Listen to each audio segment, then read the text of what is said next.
Hello friends. Shahryar को Sinbad की यात्राओं की कहानी सुनकर बड़ा आनंद हुआ। उसने शहरजाद से और कहानी सुनाने को कहा।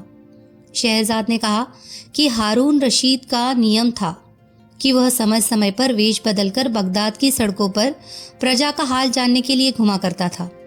एक रोज उसने अपने मंत्री जाफर से कहा कि आज रात मैं वेश बदलकर घूमूंगा। अगर देखूंगा कि कोई पहरे वाला अपने कार्य को छोड़कर सो रहा है तो उसे नौकरी से निकाल दूंगा और मुस्तैद आदमियों को पारितोषिक दूंगा। मंत्री नियत समय पर जासूसों के सरदार मसरूर के साथ खलीफा के पास आया और वे तीनों साधारण नागरिकों के वेश में बगदाद में निकल पड़े। एक तंग गली में पहुंचे तो चंद्रमा के शुभ्र प्रकाश में उन्हें दिखाई दिया कि एक लंबे कद और सफ़ेद दाढ़ी वाला आदमी सिर पर जाल और कंधे पर नारियल के पत्तों का बना टोकरा लिए चला जाता है। खलीफा ने कहा कि यह बड़ा गरीब मालूम होता है, इससे इसका हाल पूछो। तदनुसार मंत्री ने उससे पूछा कि तू कौन है और कहाँ जा रहा है। उसने कहा, मैं अभागा एक निर्धन मछुआरा हूँ। आज दोपहर को मछली पकड़ने गया था, किंतु शाम तक मेरे हाथ एक मछली भी न लगी। मैं अब खाली हाथ घर जा रहा हूँ। घर पर मेरी स्त्री और कई बच्चे हैं। मैं चक्कर में हूँ कि उन्हें आज खाने को क्या दूंगा। खलीफा को उस पर दया आई। उसने कहा, तू एक बार फिर नदी पर चल और जाल डाल। तेरे जाल में कुछ आए या ना आए, मैं तुझे 400 सिक्के दूंगा और जो कुछ तेरे जाल में आएगा ले लूंगा। मछुआरा तुरंत इसके लिए तैयार हो गया।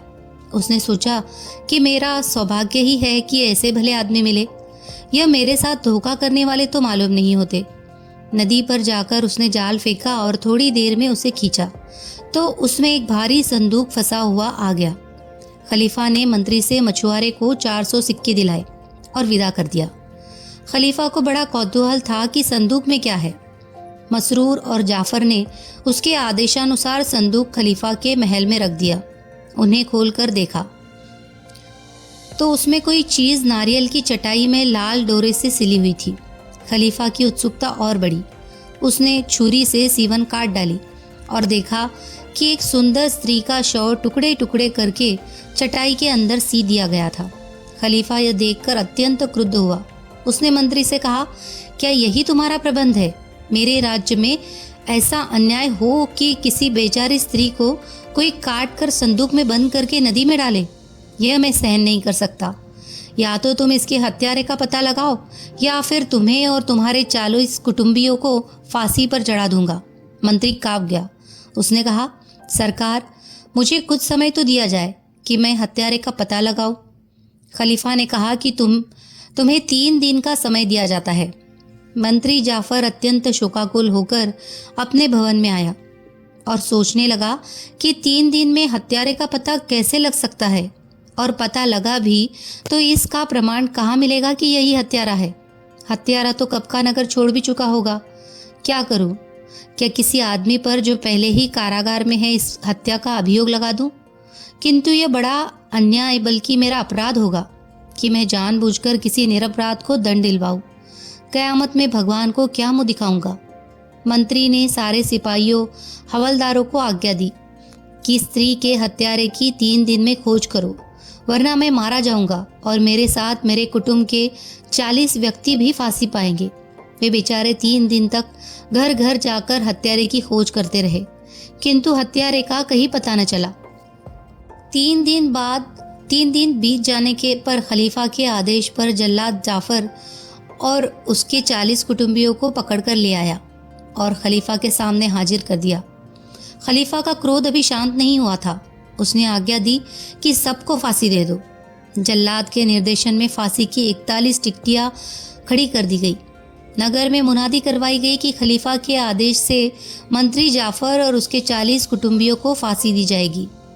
जो आकर देखना चाहता है देख ले।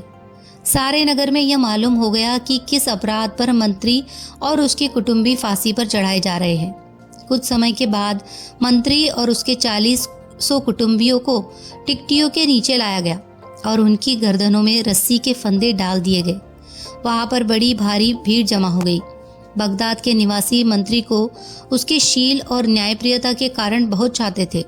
उन्हें उसकी मृत्यु पर बहुत शोक हो रहा था। सैकड़ों लोग उसकी गर्दन में फंदा पड़ा देखकर रोने लगे।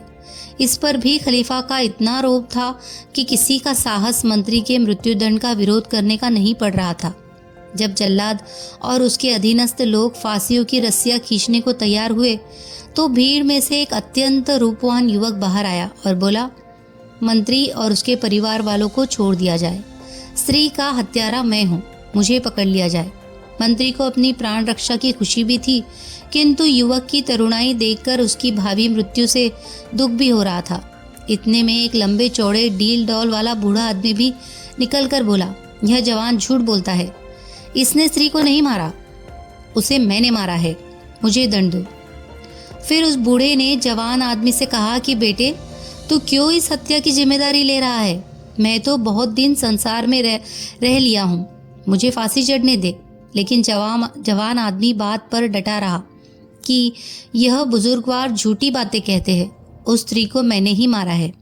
खलीफा के सेवकों ने उससे जाकर कहा कि अजीब स्थिति है, एक बूढ़ा और एक जवान दोनों अपनी अपनी जगह कह रहे हैं कि मैंने स्त्री को मारा है।